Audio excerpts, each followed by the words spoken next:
26,000 চাকরি বাতিল, তার উপর ডিএ মামলা নিয়ে গড়িমসি। স্যার, এরকমভাবে চলতে থাকলে সরকারি কর্মচারীরা একটা বড় অংশ তো মুখ ফিরিয়ে নেবে এই সরকারের থেকে। তখন 2026-এ কুর্সি বাঁচাতে পারবেন? সরকারি কর্মচারী আছেন, সবাই রাস্তায় নেমে বলুন আমরা কোনো কাজ করব না যতদিন না ডিএ দেওয়া হোক। দুদিন যদি কাজ বন্ধ করে দেয়, 3 দিনের দিন সবাই ডিএ পেয়ে যাবে। রাজ্য সরকার বরাবরই চেষ্টা করছে ডিএ মামলায় কিভাবে সময় নষ্ট করা যায়। কর্মচারীদের বললে শব্দটা আমি ভুল বলবো, বিশেষ করে যারা পেনশন হোল্ডার তাদের মনে কষ্ট হচ্ছে, দুঃখ হচ্ছে, যন্ত্রণা হচ্ছে। যন্ত্রণাটা পেনশন হোল্ডারদের বেশি। কিন্তু দেখুন, বিচার ব্যবস্থাও তো একটা প্রক্রিয়া।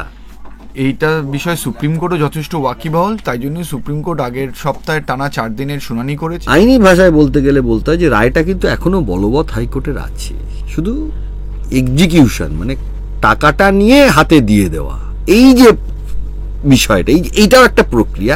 এটাতে সুপ্রিম কোর্ট স্টে দিয়ে রেখেছে। সুপ্রিম কোর্ট পরিষ্কার বলে দিয়েছে পরের ডেটে মামলা করতেই হবে, সময় দেবে না। সুপ্রিম কোর্ট যদি রায় দেয়, যদি, তাহলে আর সুরাহ করার কথা কিছু থাকবে না, টাকাটা কর্মচারীরা পেয়েই যাবে। সময়ের অপেক্ষা। এই একটাই বলতে পারেন বড় ধাপ, যেটা ভারতবর্ষের বিচার ব্যবস্থায় সুপ্রিম কোর্টটাই শেষ। যদি রায় পক্ষে আসে, তাহলে কর্মচারীরা পেয়ে যাবে। শুধু একটাই আবেদন আপনাদের মাধ্যমে করব, সুপ্রিম কোর্টে টানা যথেষ্ট তাড়াতাড়ি শুনানি করেছে, 4 দিন টানা শুনানি করেছে, আর একটা দিনের শুনানিতেই শেষ হয়ে যাবে। আশা করি 26 তারিখই শেষ হয়ে যাবে শুনানি। তৃণমূল যারা করে তারা নির্লজ্জ, বেহায়া, দোকান কাটা হয়, সবই খাবো।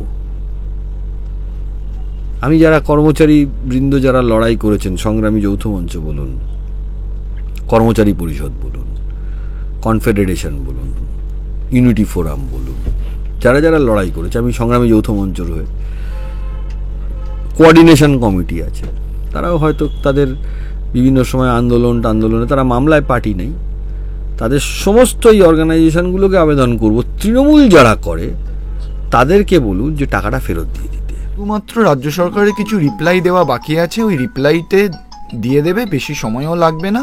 আর আমরা আমাদের যতটুকুনি বলার ওইটুকুনি বলবো, ব্যাস, এর চেয়ে বেশি কিছু হবে না, আর কোনো সময়ও দেবে না। স্যার, রাজ্যের আইনজীবী কপিল সিব্বাল অন্য শুনানিতে ব্যস্ত ছিলেন বলে ডিএ মামলার জট কাটল না। পরের শুনানিতেও যদি অন্য কোনো কারণে ব্যস্ত হয়ে পড়েন, তখন কি হবে? কোনো আইনজীবীর ব্যক্তি স্বার্থে কি এত সরকারি কর্মচারীদের দীর্ঘদিনের অধিকার আদায়ের চেয়ে বড় হতে পারে? দেখুন, এটা কোর্টে নর্মাল একটা বিষয়, এক আধবার এরকম হয়। তো তিনি ওই বিহারের যে রিভিশন ইলেকশন কমিশনের, যেটা ওই অনেকের নাম বাদ গেছে, সেই মামলায় তিনি ব্যস্ত ছিলেন। তা একবার আধবার হয়। আর দেখুন, এটা যে পিছিয়ে গেছে বলে আপনারা বলছেন, হ্যাঁ, কর্মচারীদের অনেকের মনে খারাপ লাগছে, তাদের দুঃখ হচ্ছে, যন্ত্রণা হচ্ছে। কর্মচারীদের বললে শব্দটা আমি ভুল বলবো, বিশেষ করে যারা পেনশন হোল্ডার তাদের মনে কষ্ট হচ্ছে, দুঃখ হচ্ছে, যন্ত্রণা হচ্ছে। যন্ত্রণাটা পেনশন হোল্ডারদের বেশি। কিন্তু দেখুন, বিচার ব্যবস্থাও তো একটা প্রক্রিয়া। আজকে ধরুন আমি যেতে পারলাম না কোনো একটা দিন, তখন স্বাভাবিকভাবে আমি সময়টা চাইব। এখন সেটা যদি 4 মাস পিছিয়ে যেত, তাহলে সেটাকে আপনারা পিছিয়ে যাওয়া বলতে পারেন। কিন্তু সেটা যদি 2 সপ্তাহ, 1 সপ্তাহ, 1 দিন এরকম পিছোয়, বা 3 সপ্তাহ পিছোয়, তর্কের খাতিরে আমাদের ভারতবর্ষের যা জনগণের সংখ্যা 150 কোটি, 140 কোটি, এবং ভারতবর্ষে মামলার যা সংখ্যা, লক্ষ লক্ষ মামলা, সেখানে এটাকে খুব একটা গুরুত্ব দেওয়ার আছে বলে আমি অন্তত মনে করি না। আর এটা তো অস্বীকার করার জায়গা নেই যে সুপ্রিম কোর্টের এখন যারা বিচারপতি রয়েছেন, তারা অত্যন্ত গুরুত্ব দিয়ে বললে ভুল হবে, মন দিয়ে শুনানি করছেন। এবং শেষ দিন আপনারা দেখবেন, শুনানি হয়তো না হলেও জজ সাহেবরা বলেছেন যে মামলায় যারা বলতে চাইবে তাদেরকে বলার সম্পূর্ণ সুযোগ দেবো, যাতে কেউ এটা মাথায় না ভাবে যে কাউকে শোনা হলো না। এটা জজ সাহেবরা বলেছেন। তো একটা সুপ্রিম কোর্ট, ভারতবর্ষের সর্বোচ্চ আদালত, এর থেকে বেশি আইনজীবী হিসেবে আমি আর কি চাইতে পারি? কিন্তু কি রায় দেবেন সেটা সুপ্রিম কোর্টের ওপর। একটা জিনিস বলতে পারি যে এখনো অবধি আমরা 6 বার জিতেছি। হাইকোর্টের রায় এখনো বলবৎ আছে, শুধু কন্টেম্পটা সুপ্রিম কোর্ট বলেছে মুভ করতে না। হাইকোর্টের রায়ের ওপর কিন্তু স্টে নেই, মানে রায়ের কার্যকরিতাটা এখন করুন। এই জায়গাটাতে দাঁড়িয়ে আছে। তাই জন্য আমি বলতেই পারি হাইকোর্টের রায় বলবৎ। কন্টেম্প্ট, একদম টেকনিক্যাল আমাদের যে আইনগত ভাষা, রায়টাকে যে কার্যকর করা, তার দুটো প্রসেস আছে, একটা এক্সিকিউশন, একটা contempt. Contempt is a type of execution. আইনি ভাষায় বলতে গেলে বলতে হয় যে রায়টা কিন্তু এখনো বলবৎ হাইকোর্টের আছে, শুধু এক্সিকিউশন মানে টাকাটা নিয়ে হাতে দিয়ে দেওয়া, এই যে বিষয়টা, এইটাও একটা প্রক্রিয়া, এটাতে সুপ্রিম কোর্ট স্টে দিয়ে রেখেছে। এইটা স্যার, এমনিতেই রাজ্য সরকারের তরফে ইমেলের মাধ্যমে ডিএ মামলাটি মুলতবি রাখার আবেদন জানানো হয়েছিল, যদিও সেই আবেদন গ্রহণ করেনি সুপ্রিম কোর্ট। কিন্তু শুনানি শুরুর সময় দেখা গেল কপিল সিব্বালের অনুপস্থিতি। এটা মামলাকে দীর্ঘায়িত করার পরিকল্পনা নয় তো? না, এটা দেখুন, কপিল সিব্বাল তিনি 2টোর সময় আসতে পারবেন না সেটা বলেছেন, কারণ দেখুন পক্ষে বিপক্ষে যাই রায় হোক না কেন, শুনানিটা তো সবাইকে দিতে হবে। এটা তো দীর্ঘায়িত কিছু হলো না, 2 সপ্তাহ পিছলো। এটাতে কষ্ট হয়তো মানুষের আবেগ যেটা হয়েছে সেটাতে হয়তো আবেগে একটা ঘাটতি পড়েছে, কিন্তু ধৈর্য আপনাদের ধরতে হবে। আদালতে মামলা ধৈর্যের জায়গা। দেখুন, আমি কর্মচারীদের বলবো 42-43 হাজার কোটি টাকা রাজ্য সরকারের যাবে, তারপরে আরও কত টাকা যাবে সেটা কোনো ঠিক নেই। তো সেই জন্য যদি জিতি আমরা, তা সেই ক্ষেত্রে তো রাজ্য সরকারকে পূর্ণ শুনানি করার জায়গাটা দিতে হবে। এটা বিচার ব্যবস্থার প্রক্রিয়া। কিছু বিচারপতিরা, দেখুন বিচারপতিরা চেয়েছেন বলেই না এতদিন এতটা শুনানি এগিয়েছে, সবাই তো দেখেছে শুনানিটা কী হয়েছে। তাই জন্য যারা কর্মচারী তাদের কাছে বলবো ধৈর্যটা হারাবেন না, প্রায় শেষের দিকে। স্যার, ডিএ মামলার পরবর্তী শুনানির জন্য আরও প্রায় 2 সপ্তাহ অপেক্ষা করতে হবে। যেভাবে দীর্ঘদিন ধরে মামলা চলছে, আদৌ কি কোনো সুরাহা হবে? দেখুন, আইনের ছাত্র হিসাবে, আমি নিজেকে আইনের ছাত্র বলে সম্বোধন করতে আমার বেশি ভালো লাগে। আইনের ছাত্র হিসাবে আমি একটা কথা বলতে পারি, সুপ্রিম কোর্ট যদি রায় দেয়, যদি, তাহলে আর সুরাহ করার কথা কিছু থাকবে না, টাকাটা কর্মচারীরা পেয়েই যাবে, সময়ের অপেক্ষা। এই একটাই বলতে পারেন বড় ধাপ, যেটা ভারতবর্ষের বিচার ব্যবস্থায় সুপ্রিম কোর্টটাই শেষ।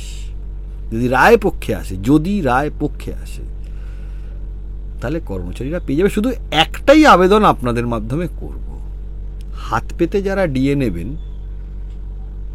তাদের মধ্যে যারা তৃণমূল করেন তারা টাকাটা ফেরত দিয়ে দেবেন। আপনারা ডিএ চান না, কারণ তৃণমূল যারা করে তারা নির্লজ্জ বেহায়া দোকান কাটা হয়, সবই খাবো। আমি যারা কর্মচারী বৃন্দ যারা লড়াই করেছেন, সংগ্রামী যৌথ মঞ্চ বলুন, কর্মচারী পরিষদ বলুন, কনফেডারেশন বলুন, ইউনিটি ফোরাম বলুন, যারা যারা লড়াই করেছে, আমি সংগ্রামী যৌথ মঞ্চর হয়ে, কোঅর্ডিনেশন কমিটি আছে, তারাও হয়তো তাদের বিভিন্ন সময় আন্দোলনে তারা মামলায় পার্টি নেই, তাদের সমস্ত এই অর্গানাইজেশনগুলোকে আবেদন করব, তৃণমূল যারা করে তাদেরকে বলুন যে টাকাটা ফেরত দিয়ে দিতে। জনগণকে দিতে হবে না, সরকারকে দিতে হবে না, তৃণমূল পার্টি অফিসেই দিক। স্যার, পরবর্তী শুনানি রাজ্য সরকারের নতুন কোনো ঝামেলা সৃষ্টি করবে না তো? সেক্ষেত্রে আপনাদের পরবর্তী পরিকল্পনা কি? পরিকল্পনা কি আমি মিডিয়ার সামনে বলে দেবো যেটা পরিকল্পনা? এটা কি হয়? পরিকল্পনা যেটা আছে সেটা মিডিয়াতে বলে দেবো? যদি পরবর্তীকালে যদি রাজ্য সরকার সময় নেয় তখন পরিকল্পনা করব। একটা পরিকল্পনা তো করেছি, তারপরে তো দেখেছেন এতটা পরিমাণ শুনানি হয়েছে, এটা তো অস্বীকার করার জায়গা নেই। পরিকল্পনা তো আমরাও করেছি, তাতে তো শুনানি হয়েছে, অস্বীকার করার তো সেটা জায়গা নেই, দীর্ঘ শুনানি হয়েছে। তা পরিকল্পনার কথা আমাদের মাথায় কি পরিকল্পনা আছে সেটা এখন পাবলিকলি কি করে আমি বলে দেবো? সবটা কি পাবলিকলি বলা যায়? আপনারা কি জানতেন আমাদের কি পরিকল্পনা ছিল? শুনানি তো হয়েছে, শুনানি হচ্ছেও, সব পরিকল্পনা বলা সম্ভব না। পরিকল্পনা হলে সারা পশ্চিমবাংলার যত মানুষ আছে সবাই দেখতে পাবে।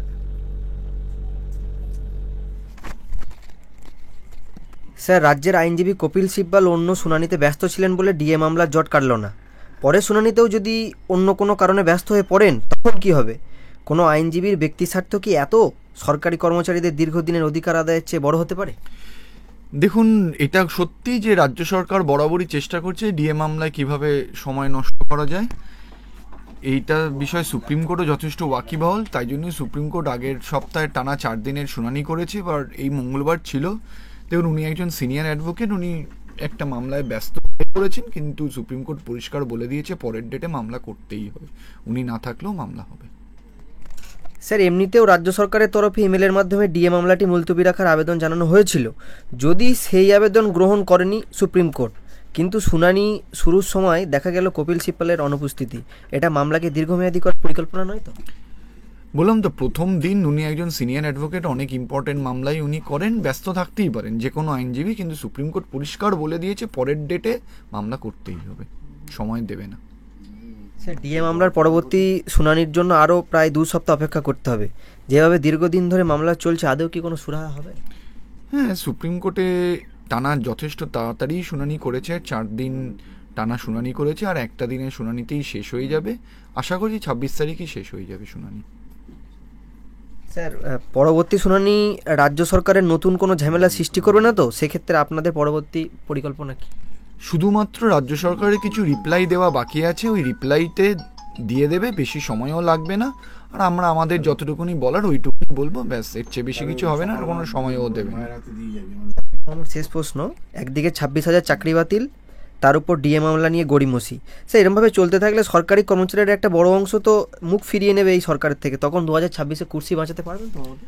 দেখুন, সরকারি কর্মচারীরা এখনো কিছু করছে না বলে এই মমতা বন্দ্যোপাধ্যায়ের সরকার এত সাহস পাচ্ছেন। আমি তো বলবো, যত সরকারি কর্মচারী আছেন সবাই রাস্তায় নেমে বলুন আমরা কোনো কাজ করব না যতদিন না ডিএ দেওয়া হোক। 2 দিন যদি কাজ বন্ধ করে দেয়, 3 দিনের দিন সবাই ডিএ পেয়ে যাবে।